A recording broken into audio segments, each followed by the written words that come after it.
This is maxillary central incisor, একটা root এবং একটা ক্রাউন।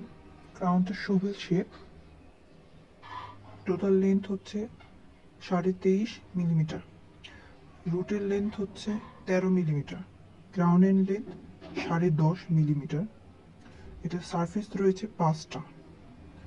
সামনের দিকে যেটা সারফেস সেটা হচ্ছে ল্যাবিয়াল সারফেস, পিছের এটা হচ্ছে লিঙ্গুয়াল সারফেস, এই সাইডের এটা হচ্ছে মেজিয়াল সারফেস, আর এদিকের এই সাইডের সারফেসটা হচ্ছে এটা হচ্ছে ডিস্টাল সারফেস, আর এটা হচ্ছে ইনসিজাল এস।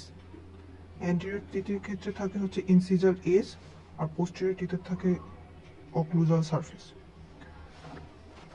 যেটা লিঙ্গুয়াল সারফেস, লিঙ্গুয়াল সারফেসে আমরা চিনব লিঙ্গুয়াল ফোসা থাকে আর সিঙ্গুলাম থাকে। প্রমিনেন্ট লিঙ্গুয়াল ফোসা, যে মাঝের যে ফোসা হচ্ছে ডিপ্রেশন, যেটা রাউন্ডের ডিপ্রেশন, সেটা হচ্ছে ফোসা। এই ফোসার জন্য এটা হচ্ছে লিঙ্গুয়াল সারফেস, আর এটা সিঙ্গুলাম।